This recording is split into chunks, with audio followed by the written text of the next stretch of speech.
Hello hi नमस्कार, स्वागत है आप सभी का मैग्नेट ब्रेन्स के IIT JEE और नीट चैनल पे। और आज हम बात करने जा रहे हैं हमारे डीपीपी नंबर 4 की। भाई देखो क्या है, लेक्चर नंबर 4 तो हमने कवर कर लिया था जहां पे वेक्टर के मल्टीप्लिकेशन की बात करी थी। तो आज हम बात करेंगे हमारा डीपीपी नंबर 4। लेकिन उससे पहले जो लोग मुझे नहीं जानते, मेरा नाम आशीष कपलेश है। मैं पिछले 6 सालों से जेईई एस्पिरेंट्स को पढ़ा रहा हूं, मोर देन 50,000 स्टूडेंट्स को पढ़ा चुका हूं और काफी अच्छा खासा मेरे पास एक्सपीरियंस है जो आपके लिए बहुत ज्यादा बेनिफिशियल है। आपको क्या करना है, इस पे नहीं फोकस करना है, फोकस करना है इन चीजों पे जो मैं आपको यहां पे करवा रहा हूं। टॉपिक वाइज जो भी चीजें मैं आपको कराता हूं उनको ध्यान से देखो, अपने नोट्स बनाते जाओ। उसके बाद जो डीपीपीस मिल रही है उनको सॉल्व करो, जैसा कि डीपीपी 4 भी आपने सॉल्व की होगी। उनके सॉल्यूशंस मैं आपको दे रहा हूं, मैं प्रैक्टिस क्वेश्चंस आपको करा रहा हूं, एमसीक्यूज और यानी कि प्रीवियस ईयर क्वेश्चंस भी मैं आपको करा रहा हूं, है ना। तो ये जो चीजें मैं आपको यहां पे सॉल्व करा रहा हूं, आपको एक छोटा सा काम करना है, वो ये है कि इनको सीक्वेंस वाइज फॉलो करते हुए चलो। जैसे जैसे मैं यहां पे सॉल्व कराता जा रहा हूं वैसे वैसे सॉल्व करते जाओ तो आपका सिलेक्शन 100% होगा, ये मैं गारंटी लेता हूं, ठीक है। बट हाँ, शिद्दत आपकी भी होनी चाहिए। वो कहते हैं ना भाई, किसी चीज को शिद्दत से चाहो तो पूरी कायनात, है ऐसे कुछ डायलॉग है ना। मैं देखो एकजुट हो जाती है उसको, है ना, मिलाने के लिए, जो भी है तुम, ठीक है। तो तुम्हें भी क्या करना है, जो चीजें मैं यहाँ पे करवा रहा हूं ना उसको बस शिद्दत से फॉलो कर लो। और अगर तुमने शिद्दत से उसको फॉलो कर लिया ना तो तुम्हें तुम्हारा वो जो प्यार है, वो वाला प्यार नहीं, वो IIT वाला प्यार, हाँ वो जरूर मिलेगा तुम्हें, ठीक है। चलिए भाई डीपीपी के सॉल्यूशंस देख लेते हैं। पहला सवाल जो हमसे पूछा गया था, बोलता है कि एक वेक्टर है 2i cap plus 3j cap plus 8 cap cap जो कि परपेंडिकुलर है एक और vector 4j cap minus 4i cap plus alpha के कैप के। तो बताइए what is the value of alpha. भाई दो वेक्टर अगर परपेंडिकुलर है तो अल्फा निकालना कौन सी बड़ी बात होगी हमारे पास? नहीं सर, बहुत बड़ी बात है ये, है ना। कैसे बताएंगे हम लोग? एक वेक्टर p है जिसका हमने बोला it is 2i cap plus 3j cap plus 8k cap, और दूसरा वेक्टर जो q वेक्टर आ जाता है it is your 4j cap minus का 4i कैप प्लस का अल्फा k कैप है।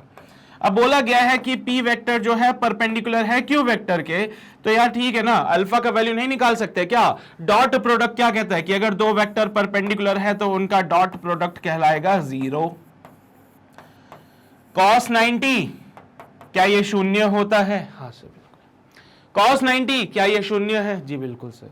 तो दो वेक्टर का डॉट प्रोडक्ट जो होगा 0 होगा अगर दोनों वेक्टर्स परपेंडिकुलर हैं। तो अगर दो वेक्टर्स परपेंडिकुलर हैं तो उनका डॉट प्रोडक्ट 0 कहलाएगा। चलिए भाई बहुत ही शानदार, तो हम यहां पे इनका कर देते हैं डॉट प्रोडक्ट। सो 2i cap plus 3j cap plus 8k cap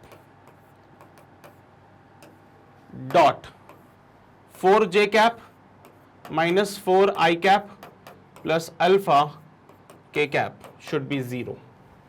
क्या कहते हैं भैया डॉट प्रोडक्ट? सब भाई को भाई के साथ मिला दे जाके। चलिए भाई, तो i वाले के साथ जाएगा 4 2 जा माइनस का 8, j वाले के साथ जाएगा 4 3 जा 12, k वाले के साथ जाएगा 8 अल्फा इज इक्वल्स टू 0। ये बन जाएगा 4 plus 8 alpha is equals to 0। 4 plus 8 alpha equals to 0। क्या ये 4 उधर नहीं चला जाएगा? तो ये 8 alpha is equals to minus का 4, अल्फा इक्वल्स टू माइनस का 4/8 माइनस का 1/2। तो अल्फा जो मुझे मिला है वो है माइनस का 1/2 जो कि मुझे सी ऑप्शन में दिखता है, और यही तो मेरा फाइनल आंसर है। क्यों भाई साहब, चौंक गए ना? हाँ बिल्कुल चौंक गए। समझ आई? छाप लो भाई जल्दी से, नोट कर लो फटाफट से, फिर आगे बढ़ेंगे हम लोग। कर लिया नोट सभी ने? बढ़िया, बहुत बढ़िया, शानदार। चलो आगे बढ़ते आगे बढ़े। अगला सवाल कहता है कि अगर हमारे पास दो वेक्टर दे दी जाए, ए वेक्टर और बी वेक्टर, तो इनके बीच का एंगल बताओ। भाई तुम भी जानते हो, हम भी जानते हैं कि अगर दो वेक्टर के बीच का एंगल निकालना ही है तो उसका क्या किया जाता है? Dot product. हाँ जी सर। तो a vector 2i cap plus 4j cap plus 4k cap and the b vector is 4i cap plus 2j cap minus 4k cap. Now we have two vectors, हमें इनके बीच का angle find करना है। so a dot b is equals to ab cos theta कर लेते हैं। theta is the angle between them, याद है सर? a का मैग्नीट्यूड कितना होगा? so यहां से a का मैग्नीट्यूड आया under root of 4 plus 16 plus 16। देखो भाई 2 का स्क्वायर किया 4, 4 का स्क्वायर किया 16, इस 4 का स्क्वायर किया 16। भैया 16 प्लस 4 20 होता है, 20 प्लस 16 36 होता है, ये तो 6 बन गया। सिमिलरली सिमिलरली बी का भी मैग्नीट्यूड निकालेंगे। 4 4 जा 16, 2 2 जा 4, 4 4 जा 16, 16 plus 4 plus 16, again it comes out to be under root of 36, it comes out to be 6. So A का मैग्नीट्यूड 6 है, B का मैग्नीट्यूड 6 है। चलो भाई लिखो यहाँ पे 2i कैप प्लस का 4j कैप प्लस का 4k cap dot 4i cap plus का 2j कैप माइनस का 4k cap is equals to, बेटा A की जगह 6 लिख दीजिए, B की जगह भी 6 लिख दीजिए, तो 6 इंटू 6 कॉस थीटा। क्या कहती है कहानी, भाई भाई के साथ जाएगा, आई कैप वाला आई कैप के साथ, 4 2 जा 8, जे कैप वाला जे कैप के साथ 4 2 जा 8, के कैप वाला के कैप के साथ 4 4 जा 16 माइनस का 16। है ये क्या हो गया सर, 2 4 जा 8, 4 2 जा 8, 4 4 जा 16, है 8 8 16 माइनस 16 शून्य होता है। तो 8 8 16 माइनस 16 शून्य is equals to 36 cos theta. So cos theta हमारे पास आया 0, तो कहने की बात है भैया थीटा हो जाएगा 90 डिग्री, क्योंकि कॉस 90 पे तो चीजें 0 ही होती है। हाँ भी नहीं, हाँ भाई, अरे सही है ना। चलिए भाई, तो ये हमारा क्वेश्चन नंबर 2 का डी ऑप्शन बिल्कुल सही है, और तुम्हारे सामने पूरा सॉल्यूशन मैंने कर दिया है। और समझ आई कि नहीं आई, समझ गए ना। चलो भाई अगले सवाल पे, area of the parallelogram form by the vector A which is i cap plus 2j cap plus 4k cap and B which is 3i cap minus 2j cap is, okay, so area of the parallelogram, जो कि देखो यहां पे ये diagonals तो नहीं है ना, अगर वो डायगोनल होते तो क्वेश्चन में बोलता, लेकिन उसने क्या बोला है, formed by the vector, parallelogram in vector से बनाया गया है, मतलब ये आर द साइड्स। और अगर A और B साइड्स होती थी पैरेललोग्राम की, so area is given bye mod of A vector cross B vector. सही बात है कि नहीं, ये बोलो हाँ कि ना।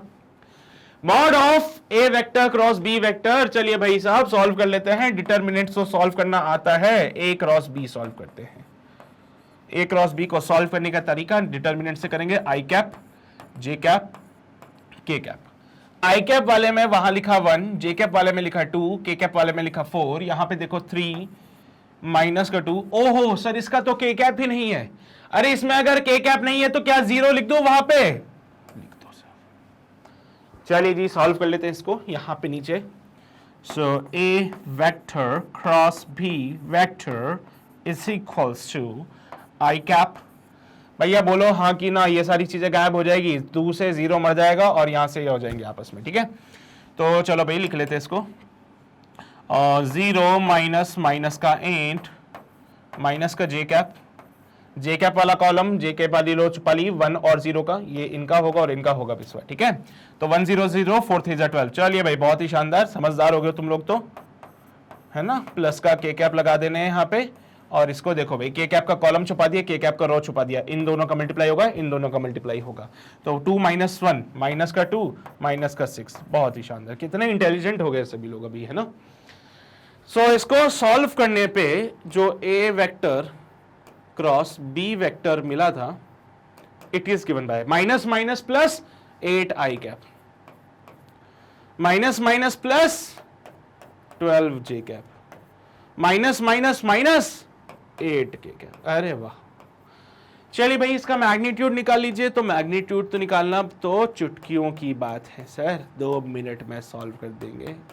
64 144 64 64 144 64। अरे इसका स्क्वायर, इसका स्क्वायर, इसका स्क्वायर। जाइए भैया क्या बोलेंगे, 64 64 144। सर जी सॉल्व किया, यहाँ पे 4 4 8 4 12 होते हैं, 6 6 12 होते हैं, 12 और 4 16 17 272 अंडर रूट ऑफ 272। सर यहाँ पे देखा तो कोई ऑप्शन समझ ही नहीं आ रहा क्या करें अब, है ना। तो देखो क्या करो, सबको अंदर भेज के देख सकते हो, बाकी तुम्हारी इच्छा श्रद्धा है, इसके फैक्टर कर लेना। 272 के फैक्टर किए, 2 से किया, 2 1 2 2 3 6 2 6 12 2 6 12 2 8 16 2 3 6 2 4 8 2 से 17 ये 2 बाहर आएंगे, 2 बाहर आएंगे, आंसर बनेगा 4 अंडर रूट ऑफ 17। भाई फैक्टर करना तो आते ही होंगे तुम्हें कि नहीं आते? फैक्टर करना नहीं आता तुम्हें? अरे यार बचपन में सीखा होगा, है ना? 4 under root of 7 a option आ रहा था हमारा, यही फाइनल आंसर है, बस खत्म। क्या ही था इसमें, है ना? जब भी आपको एरिया फाइंड करना होता है तो आप क्या करते हो? क्रॉस प्रोडक्ट कर देते हो, है ना? डिपेंडिंग ऑन कि आप किसका एरिया फाइंड करो। अगर आपने पैरेललोग्राम का एरिया फाइंड किया सो आप सीधा क्रॉस प्रोडक्ट करते हो, उसका मैग्नीट्यूड फाइंड करते हो। बट अगर आप एरिया ऑफ ट्राइंगल फाइंड कर रहे हो तो आप क्रॉस करते हो और उसका हाफ कर देते हो तो मैग्नीट्यूड मिलता। अरे यार क्या है यार इसमें। चलिए भाई, ये क्वेश्चन नंबर 3 हमारा कंप्लीट हो गया है। बढ़े आगे बढ़ते हैं। क्वेश्चन नंबर 4 बोलता है if magnitude of A vector cross B vector equals to √3 times of A vector dot B vector then the value of A plus B is. ओहो क्या बात है, क्या शानदार सवाल दिया इसने। Magnitude of A cross B, बेटा ए क्रॉस बी को जब सॉल्व किया तो हमें पता चला it is given by A B sine theta N cap. लेकिन मैं सिर्फ अगर मैग्नीट्यूड मांगता हूं तो ये एन कैप हट जाता है। फिर अगर मैं सिर्फ मैग्नीट्यूड की बात करूं तो सिर्फ और सिर्फ ए बी साइन थीटा लिखा आता है, एन कैप उसमें से हट जाता है। This is the magnitude. अब क्वेश्चन में कहते हैं कि ये जो मैग्नीट्यूड है वो √3 times of A dot B के बराबर होगा। अब यार हम तो ये भी जानते हैं कि ए डॉट बी जो होता है वो ए बी कॉस थीटा के बराबर होगा, है ना? So according to the question A B sine theta बराबर हो जाएगा √3 ए बी कॉस थीटा के। क्या बोले? ए बी साइन थीटा जो है, ए बी साइन थीटा जो है वो √3 times of A B cos theta के बराबर है। देखो भाई ए बी से तो ए बी मर जाता है। जब यहां पे आप इधर कॉस को नीचे ले गया गए तो बनेगा sine theta upon cos theta which is equals to √3। Sine theta upon cos theta जो होता है वो बनता है tan theta which is equals to √3। भाई अगर tan थीटा √3 बनता है तो थीटा जो बनेगा यहां पे it comes out be nothing but 60 degree. कितना हो जाएगा वो? 60 डिग्री हो जाएगा। कितना हो जाएगा वो? 60 डिग्री हो जाएगा। बहुत ही शानदार। मुझे थीटा मिल चुका है ना। थीटा था क्या असल में? मुझे थीटा मिल चुका है जो असल में था क्या भाई। अगर tan थीटा √3 है तो थीटा इक्वल्स टू 60 डिग्री बना और ये थीटा इक्वल्स टू 60 डिग्री क्या है? It is the angle between a vector and b vector. तो थीटा ही is the angle between a vector and b vector. Theta जो है एंगल है ए और बी के बीच में। चलिए भाई अब मुझे ए प्लस बी का मैग्नीट्यूड बता दीजिए। फिर समझदार हो गए अब तो बहुत ज्यादा तुम लोग, है ना? वेक्टर का तो भरपूर ज्ञान आ चुका है। √a² plus b² plus 2ab cos theta. Theta भी सॉल्व किया ना तुम लोगों ने? चलो देखो, it comes out be √a² plus b² plus 2ab cos 60 1/2 होता है बेटा, है ना? कॉस 60 जब आप करते हो तो वो 1/2 बनता है। So √a² plus b² plus 2ab dot 1/2। लो भाई 2 से तो 2 मर जाएगा। It comes out be √a² plus b² plus ab। कोई मैच कर रहा है? मैच तो कर रहा है। डी वाला ऑप्शन देखो। अंडर रूट का मतलब पावर में 1/2 है ना, तो it can be written as a² plus b² plus ab का power 1/2। This is the magnitude. हो गया अपना कंप्लीट का। कोई रॉकेट साइंस नहीं है इसमें, वही है बस आपने बस cross product equals to √3 times of dot product किया है तो यहां से sine upon cos tan theta √3 बनता है। थीटा इक्वल्स टू 60 डिग्री बन जाता है। सॉल्व करने पे ये वाली कहानी हमें मिल गई। This is the D is the right answer. कर लिया नोट? सभी ने किया नोट? पक्का? बढ़े आगे? ओके आगे बढ़ते हैं। क्वेश्चन नंबर 5 पे आते हैं। बोलता है कि भैया ये फिर से 2 वेक्टर दे दिए जो कि परपेंडिकुलर है, तो ये तो उसी सवाल की तरह हो गया फिर से, है ना? तो इस बार हमें बोला है एक वेक्टर है 5 i cap plus 7 j cap minus का 3 k कैप, और एक है b vector which is given bye 2 i cap plus 2 j cap minus का c k कैप। और बोला है दोनों वेक्टर्स एक दूसरे के परपेंडिकुलर हैं, तो सी का वैल्यू बताओ क्या होगा भाई। ये जो सी है इसका वैल्यू बताना है भाई। अगर दो वेक्टर परपेंडिकुलर होते हैं तो क्या उनका डॉट प्रोडक्ट जीरो होता है? नहीं होता। अगर दो वेक्टर परपेंडिकुलर हैं तो क्या उनका डॉट प्रोडक्ट जीरो होगा? जी बिल्कुल हाँ, इनका डॉट प्रोडक्ट जीरो होता है। So a vector dot B vector zero हो जाएगा, और ए वेक्टर की जगह मैं लिख देता हूं 5 आई कैप प्लस 7 जे कैप माइनस का 3 के कैप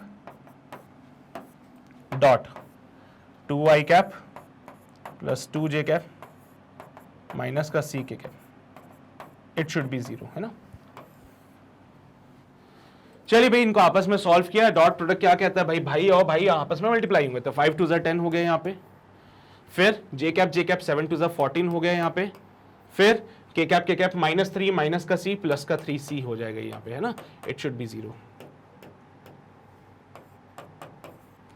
देख लो भाई, कोई दिक्कत समस्या परेशानी नहीं होनी चाहिए। माइनस का 3 इंटू माइनस का सी, माइनस माइनस प्लस हो गया और ये आ गया 3 सी। ये 24 प्लस का 3 सी इक्वल्स टू 0, तो 3 सी इक्वल्स टू माइनस का 24, और 3 8 24 होता है, तो सी का वैल्यू बनेगा माइनस का 8। सी का वैल्यू क्या बनेगा? माइनस का 8। This is the thing. Simple सी बातें थी, कोई रॉकेट साइंस था ही नहीं इसमें। सिंपल सी बातें हैं, कोई रॉकेट साइंस है नहीं इसमें, तो क्या ही परेशानी वाली बात थी इसमें, तो है ना। चलिए जी, से हमारा -8 डी ऑप्शन बिल्कुल सही आ रहा है यहाँ पे, नोट कर लीजिए फटाफट से। चलिए, बहुत ही शानदार। देखो भाई, मैं बार बार यही कह रहा हूं तुम लोगों से कि कोई खास सवाल इससे मत सोचना कि ऐसा बहुत ज्यादा जबरन वाला क्वेश्चन बन जाएगा यहाँ से। वो जबरन वाले क्वेश्चन अगर बनेगी भी सही, तो उसकी प्रैक्टिस मैं कराऊंगा आपको, है ना। उसकी प्रैक्टिस मैं कराऊंगा, मेरी जिम्मेदारी है। हर टॉपिक को कंप्लीट करने के बाद, हर चैप्टर को कंप्लीट करने के बाद मैं उसके आपको MCQs करा रहा हूँ, है ना, जैसे यूनिट एंड डायमेंशन में भी कराए। तो जितने भी खतरनाक सवाल बन सकते हैं वो मैं उस टाइम पे करा देता हूँ, ताकि आपको एक थॉट क्लियर हो जाए कि यार कैसे करना है क्वेश्चन को सॉल्व। बाकी क्वेश्चंस की प्रैक्टिस जितनी ज्यादा करोगे उतना ज्यादा कॉन्सेप्ट आपका क्लियर रहेगा। यहाँ पे देखो, इस सवाल में इन दोनों वेक्टर्स के बीच का एंगल आपसे मांगा है। एक वेक्टर ये है, एक वेक्टर ये है। 10 बार बोल चुके हैं, डॉट प्रोडक्ट और क्रॉस प्रोडक्ट में इससे ज्यादा कुछ नहीं है। आपका डॉट प्रोडक्ट सिर्फ तभी काम आता है जब आपको एंगल फाइंड करना है, ठीक है। तो यहाँ पे भी जैसे आपको एंगल फाइंड करना है, तो इन दोनों वेक्टर्स का डॉट प्रोडक्ट कर दीजिए, ठीक है। तो जैसे कि मैंने मान लीजिए एक वेक्टर P हो जाएगा, एक वेक्टर P हो जाएगा माइनस का 2 आई कैप प्लस का 3 जे कैप प्लस का के कैप। एक वेक्टर Q जो हमने मान लिया, it is your I cap plus 2 J cap minus का 4 के कैप। सो हमने क्या बोला भैया, इन दोनों का कर लेते हैं डॉट प्रोडक्ट, जिससे कि क्या हो जाएगा, मुझे एंगल मिल जाएगा इन दोनों वेक्टर्स के बीच में।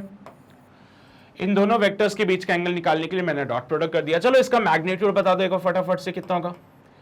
सो P वेक्टर का मैग्नीट्यूड होगा √of 2 2 4, 3 3 9 और 1 1 1 होता है, √14 बन रही है। इधर देखा तो यहाँ पे Q वेक्टर का मैग्नीट्यूड निकालने की कोशिश करी, √1 + 4 + 16 √21 बन रही है, ठीक है। 1 1 1, 2 2 4, 4 4 16 होते हैं, तो √21 है। चलिए भाई सॉल्व करते हैं। माइनस का 2 आई कैप प्लस का 3 जे कैप प्लस का के cap dot I cap plus 2 J cap minus 4 के कैप इज इक्वल्स टू, भाई यहाँ पे √14 डॉट √21 कॉस ऑफ थीटा हो गया। भाई भाई के साथ मल्टीप्लाई होगा, ये माइनस का 2 बन जाएगा। भाई भाई के साथ मल्टीप्लाई होगा, ये 6 बन जाएगा। भाई भाई के साथ जाएगा माइनस का 4 is equals to √14 into 21 into cos theta. भाई 7 2 14 होते हैं, 7 3 21 भी होता है, ठीक है। इसको सॉल्व करते हैं तो माइनस का 2 प्लस का 6 प्लस का 4 होता है, ये माइनस का 4 हो जाएगा। It can B √7 into 2 into 7 into 3 cos theta. कितनी भी कोशिश कर लो बनी, आंसर तो 0 ही आएगा, है ना। कितनी भी कोशिश कर लो, आंसर वहां तो 0 ही बन गया ना। अरे यार यहाँ पे देखो ना, माइनस का 2 प्लस का 6 प्लस का 4 माइनस का 4 0, तो 0 equals to 7 √6 cos theta. Cos theta equals to 0 और थीटा इक्वल्स टू 90 डिग्री हो गया। क्या बात है, मजा ही आ गया, है ना। चलिए भाई, ये भी कंप्लीट हो गया अपना पार्ट। समझ आ रही है बात? घबराना मत क्वेश्चन को देख के। बच्चे क्वेश्चन देख के घबरा जाते हैं, हाय हाय रब्बा, है ना, ये कैसे करेंगे हम लोग, मैग्नीट्यूड वगैरह फाइंड करने बैठे गए, सब कर, अरे पहले ये तो देख लो इधर की चीजें सॉल्व हो रही कि नहीं हो रही है। चलिए भाई कर लिए सभी ने नोट। क्वेश्चन नंबर 6 बढ़े आगे, क्वेश्चन नंबर 7 पे आ जाते हैं। If the angle between the vector a and b is theta, the value of product b cross a dot a, b cross a dot a is equal to, क्या होगा इसका answer बताओ जरा। हाँ भाई क्या किया इस क्वेश्चन में? सर जी देखो b cross a dot a, भावनाएं समझना है क्वेश्चन की बस। b cross a dot A, भावनाएं समझो क्वेश्चन की। सर कितनी भावनाएं समझे हम लोग? देखो भाई ए और बी के बीच का एंगल हो गया है थीटा। यार तुम जानते हो जब दो वेक्टर का क्रॉस किया जाता है तो हमें एक ऐसा वेक्टर मिलेगा जो कि दोनों के परपेंडिकुलर होगा। क्या ऐसी बातें लिखना सही रहेगी? मान लो b क्रॉस a करने से मुझे c वेक्टर मिलता है, मान लो b क्रॉस a करने से मुझे c वेक्टर मिलता है, तो पहले इसकी जगह मैंने c वेक्टर लिखा, डॉट a वेक्टर लिखा। सर जी अगर मैं लिखता हूं c vector equals to b cross a, तो यहां से जो c वेक्टर होगा it is perpendicular to both b vector and a vector. क्यों? क्योंकि जो c वेक्टर है वो परपेंडिकुलर होता है to the plane containing a and b। भैया a और b को रखने वाला जो प्लेन है उसके परपेंडिकुलर होता है c वेक्टर, तो c वेक्टर परपेंडिकुलर हो जाएगा b और a के। तो c वेक्टर परपेंडिकुलर है b और a के, तो c vector is perpendicular to b vector, also c vector is perpendicular to a vector. क्या बात है सर? c वेक्टर अगर a वेक्टर के परपेंडिकुलर है, c वेक्टर अगर a वेक्टर के परपेंडिकुलर है, तो क्या c डॉट a जीरो नहीं होगा? सोच के देख लो। Sir ji c dot a किया, it can be written as c a cos alpha,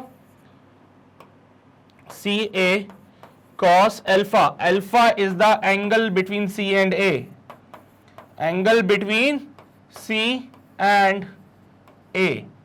क्या हो गया भैया? अल्फा एंगल हो गया है बिटवीन c और a, तो ये cos अल्फा कितना है? 90 डिग्री। cos 90 जीरो होता है ना?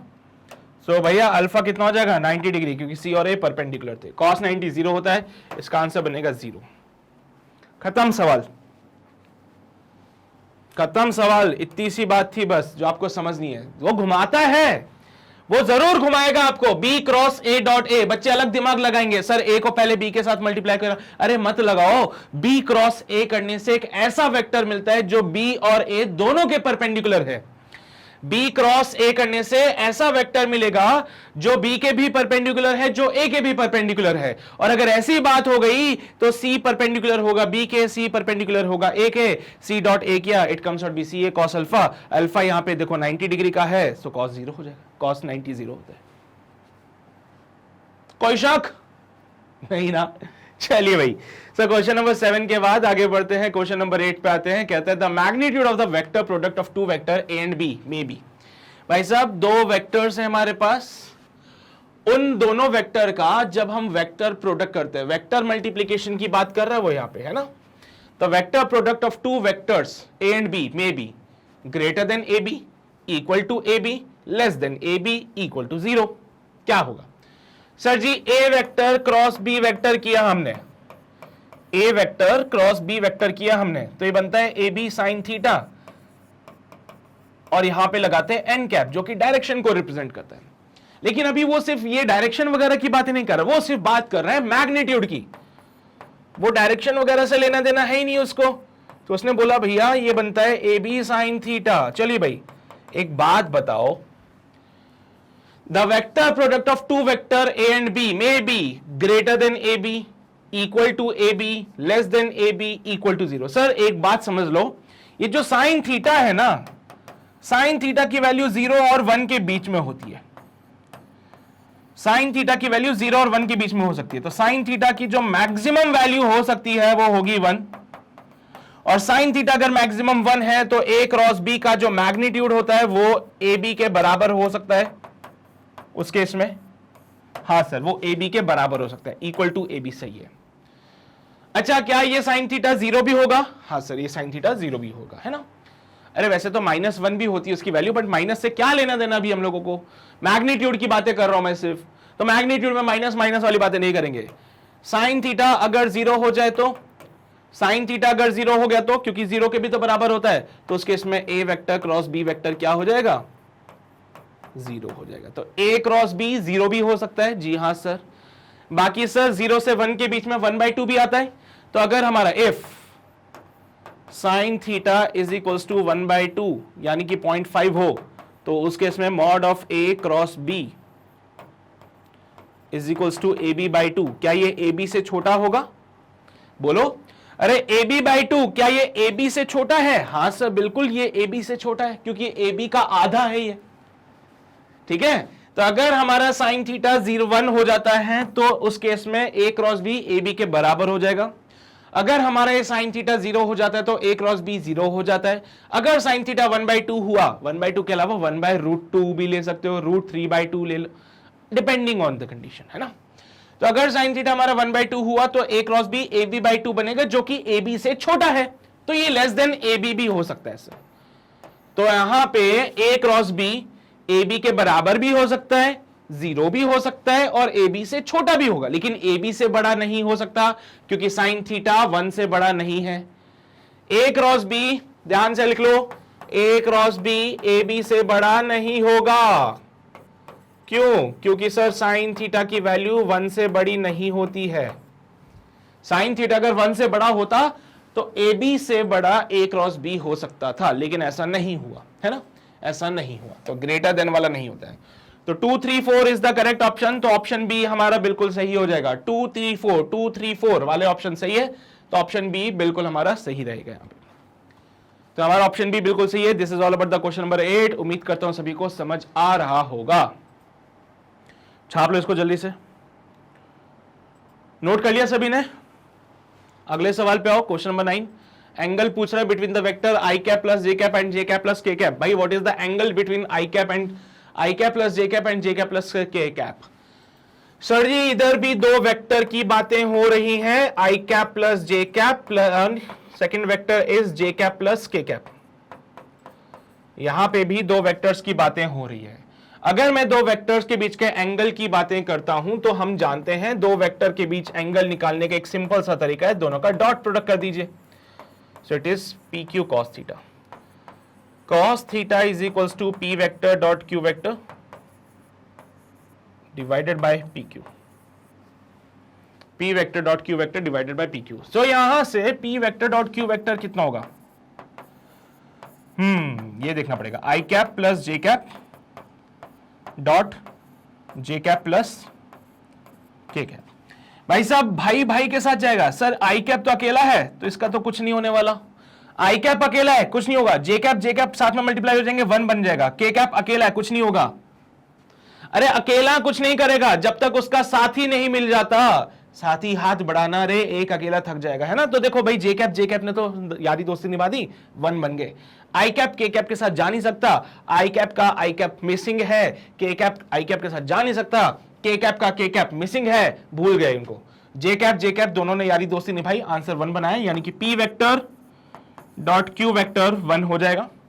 रही बात इनके मैग्नीट्यूड की, तो पी वेक्टर का जो मैग्नीट्यूड होगा it is given by √1 + 1 √2। Q vector का जो मैग्नीट्यूड होगा it is given by √1 + 1 is equals to √2। लिखे यहां पे p डॉट क्यू किया 1 आया और अपॉन में p की जगह √2 dot √2, it comes out be 1/2। So cos theta 1/2 बनता है। क्या कहने वाली बातें हैं यहाँ पे, cos थीटा अगर 1/2 बनता है तो तभी होगा जब थीटा इक्वल्स टू 60 डिग्री होगा। तो अगर थीटा 60 डिग्री है तो ही cos थीटा 1/2 होता है। समझते हो ना, नोट कर लो, नोट कर लो भाई, नोट कर लो। एक सर का ज्ञान है, हमेशा काम आएगा। कर लिया नोट, कर लिया नोट। बढ़े आगे अगले सवाल पे। अगला सवाल हमसे कहता है if i cap j cap and k cap represents the unit vector along the x y z then the angle between i cap plus j cap plus k cap and i cap plus j cap is equals to. फिर से हमारे पास दो vector हैं, i cap plus j cap plus k cap. और दूसरा vector q vector i cap plus j cap, दोनों के बीच का एंगल बताना है। फिर से डॉट प्रोडक्ट करेंगे, लेकिन उससे पहले इनका मैग्नीट्यूड तो फाइंड कर लें। Magnitude under root of 1 + 1 + 1 under root of 3, Q vector का magnitude under root of 1 + 1 = under root of 2। चलिए भाई, P vector dot Q vector किया। P vector dot Q vector करने से हमें मिला I plus J plus K dot I plus J. Solve किया, I के साथ जाएगा, जे के साथ जाएगा, के बेचारा अकेला रह गया, उसका कुछ नहीं हो पाएगा। यहां पे बनता है 2, यानी P vector dot Q vector करने से आंसर मिलता है 2 और पी क्यू मिलेगा अंडर रूट ऑफ 6। चलिए भाई, तो सॉल्व करना शुरू करते हैं। Then P vector dot Q vector is given by P Q cos theta. बहुत बढ़िया। P vector dot Q vector की जगह तो 2 लिख देंगे और यहां पे under root of 2 dot under root of 3 cos theta. Root 2 से ये रूट 2 टाइम्स कैंसल आउट हो जाएगा। कॉस थीटा जो बनेगा वो बनेगा under root of 2 divided by under root of 3। Solve करने पे अंडर रूट ऑफ 2/3। थीटा जो बन जाएगा it comes out be cos inverse under root of 2/3। This is it. Cos inverse under root में 2/3। बी ऑप्शन दिख रहा है तुम लोगों को, मैच कर रहा होगा, देख लो फटाफट से भाई, देख लो, तुम्हारी मर्जी है। छापना है छाप लो। हो गया, कर लिया नोट सभी ने? वेरी गुड, बहुत बढ़िया। तो यहां पे हमारे जो डीपीपी नंबर 4 है वो कंप्लीट होती है। डीपीपी नंबर 4 में सिंपल क्वेश्चन थे। सिंपल इसलिए थे क्योंकि तुम्हें कॉन्सेप्ट पता था। अगर तुम्हें कॉन्सेप्ट नहीं पता हो तो फिर कहां से सिंपल होते हैं ना। हाँ, और अगर तुम्हें वीडियो दोबारा देखना है तो बहुत छोटा सा काम तुम्हें करना है, गूगल पे जाओ www.magnetbrains.com, जो आपको सर्च करना है। सर्च करने पे एक शानदार सा पेज यहाँ पे खुलेगा, एक पेज मिल गया तुम लोगों को। इस पेज पे तुम देखोगे, यहाँ पे जाके IIT JEE वाले डिपार्टमेंट में जाना, मेरे लेक्चर्स यहाँ पे तुम्हें मिल जाएंगे, ठीक है। और जैसे तुम वॉच नाउ पे क्लिक करोगे तो एक और पेज तुम्हारे सामने खुलेगा जिसमें एक शानदार सी फोटो लगी होगी मेरी। तुम्हें मुझे नहीं देखना है, तुम्हें जो देखना है वो है यहाँ पे सारी चीजें और यहाँ वाली चीजें। तो भाई यहाँ पे हमने वो सारी चीजें एक्सप्लेन कर दी हैं जो हम आपको प्रोवाइड कराने वाले हैं। और वो सारी वीडियोस आपको कहाँ मिलेगी, नीचे स्क्रॉल करके आना, यहाँ पे आपको सारे लेक्चर्स, सारे डीपीपीज, उनके वीडियो सॉल्यूशन सब कुछ मिल जाएगा। डीपीपी कहां से मिलती है? वेबसाइट से मिलती है। 10 बार बोल चुका हूं मैं तुम लोगों को, तो वेबसाइट पे आपको डीपीपी भी मिलेगी, यहीं से डाउनलोड कर लेना, यहीं पे इसके वीडियो सॉल्यूशन भी मिलेंगे। तो आपको इधर उधर जाने की जरूरत नहीं है, सीधा आप वेबसाइट पे आओ, वेबसाइट पे आपको सब कुछ मिल जाएगा। तो ये वो होता ना भाई, ये वो मॉल की तरह है ना, सारी चीजें एक ही जगह मिल जाएगी तुम लोगों को, तो इधर उधर भटकने की जरूरत नहीं है फिर तुम्हें, ठीक है। तो अपना टाइम वेस्ट मत करो इधर उधर जाके, सीधी सी बात है, यहाँ पे आओ, यहाँ पे एक जगह पे ही तुम्हें सब कुछ मिल जाएगा। तो यहाँ पे आके तुम इसको देख सकते हो, बहुत ही शानदार। बाकी जाने से पहले 3 छोटे से काम, प्यारे से काम जो तुम करते ही हो हमेशा। सेशन अगर पसंद आया है तो लाइक जरूर कर देना, और अगर नए हो चैनल पे तो लाल बटन जरूर दबाना है, उसके बगल में जो घंटा है उसको जरूर बजा देना, सो दैट आप कोई नोटिफिकेशन मिस ना करें। बाकी सेशन को शेयर करना अपने भाई बंधु सखा सहेलियों के साथ, उनको बताना जाके कि भाई मैग्नेट ब्रेन्स पे IIT की जो धमाकेदार शुरुआत हुई है उसको आके ज्वाइन कर लें, ताकि उनको भी वो फायदे मिल सके जो आप लोगों को मिल रहे हैं, राइट। चलिए जी, तो ये थी कहानी हमारे डीपीपी नंबर 4 की। मिलते हैं आपसे अगले लेक्चर में। देखो अब हम प्रैक्टिस क्वेश्चंस पे आने वाले, ठीक है। तो यहां से अब सिलसिला जो शुरू होगा इसके आगे से वो प्रैक्टिस क्वेश्चंस का होगा। तो वेक्टर में जितने क्वेश्चंस मुझे मिले वो सारे मैं तुम्हें करा दूंगा, ताकि एक पूरा थॉट क्लियर हो जाएगा कि हाँ भाई वेक्टर में सवाल अगर आया तो कैसे करना है उसको, ठीक है। चलिए जी, तो मिलते हैं आपसे अगले सेशन में, तब तक अपना ध्यान रखो, पढ़ाई करते रहो, ऑल द वेरी बेस्ट।